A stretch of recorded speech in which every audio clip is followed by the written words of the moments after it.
গ্রেপ্তার।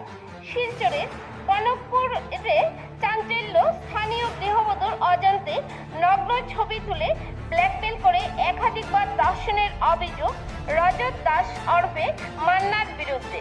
দীর্ঘদিনের অত্যাচারের পর অবশেষে সাহস করে থানায় যায় ভুক্তভোগী। অভিযোগের ভিত্তিতে অভিযুক্ত মান্নাকে পুলিশ গ্রেপ্তার করেছে।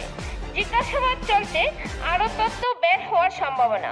নিউজ ডেস্ক রিপোর্ট, হাইলাকান্দি দর্পণ টিভি।